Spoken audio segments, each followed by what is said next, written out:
lods, welcome back to my channel. For today's video, gagawa tayo ng Korean mayak eggs. Mayak talaga. But anyway, mga lods, magpakulo lang natin ang ating itlog. Ipakulo lang natin. I have 10 eggs. Ipapakulo lang natin ng 6 to 7 minutes para yung hindi masyadong over, yung tama lang para soft siya. So tara, magpakulo na tayo. So anyway, mga lods, ito na ang ating eggs. Kailangan lang natin pakuluan ng 7 minutes. Hindi masyado yung overcook. So, ganito lang yung gagawin natin. So, mga lods, since ito yung lagayan natin, dito natin ilalagay yung ating eggs. So, kailangan lang natin half cup of water, half cup of soy sauce,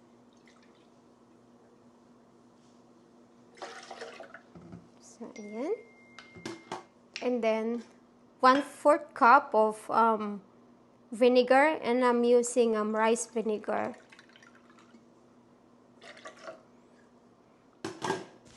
Then we're gonna put sesame oil, 1/4 cup of sesame oil. Masarap itong sesame oil, lasang-lasa siya talaga mga lods ko dyan. So, ayan.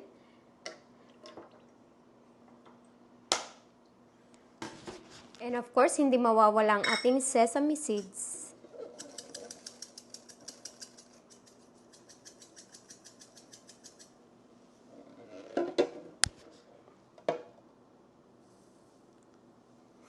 Matagal siya, so binuksan ko na lang. So, yan lang ang ating gagawin. Yan.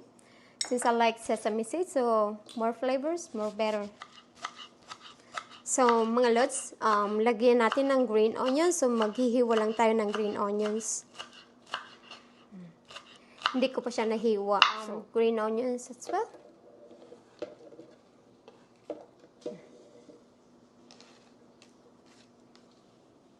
One-third cup of honey.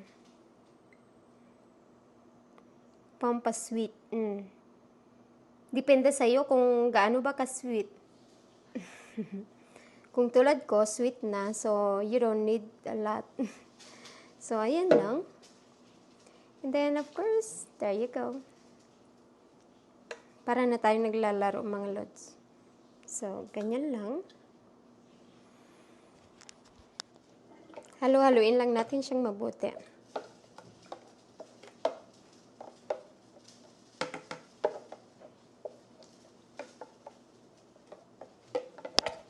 Then,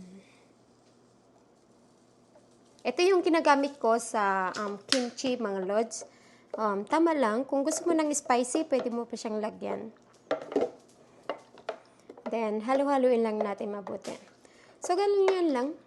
Ang bilis, no? And, lalagyan pa natin ng minced garlic. Yung minced garlic natin, mga lods. Pampalasa din yan. So, ilalagay lang natin sa ating, ganyan lang. Napaka-simple, masarap ito sa noodles. So, that's it na mga lods. Ready na natin ilagay yung eggs natin mamaya pag maluto. 3 more minutes and pwede na yung eggs natin. Mga lods, ito na ang ating seasoning na ilalagay sa ating eggs. But anyway, tingnan nyo naman ang ating itlog, mga lods. Hindi naman maganda kasi, ewan ko ba yung itlog na yun? O, ayan. But anyway, ganito lang siya. Yung kailangan lang talaga hindi siya matigas, hindi siya malambot, masyado. So, ngayon, ihahalo lang natin dito, mga lods. But anyway, mga lods, I don't know why this eggs, it didn't feel good. Like me, I don't feel. So, this eggs, it don't feel. Sana all! Ang kulit. But anyway, so ngayon, we can soak our eggs. Any kind of eggs. Mga itlog-itlog niyo dyan. But anyway, mga lods, ito nga ang ating gagawin. Isosoak lang natin and come back after few hours or tomorrow. But anyway, on this marinade, you can use your eggs like for the whole week. So, ilalagay lang natin siya. Isosoak lang natin, mga lods. So, ganyan lang ang ating mayak eggs. Korean mayak eggs.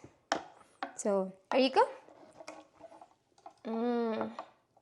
Sarap neto. Kung meron kang mga noodles, and you will add to your noodles as well, and it's really good, delicious mga lods. So, anyway mga lods, this is our mayak.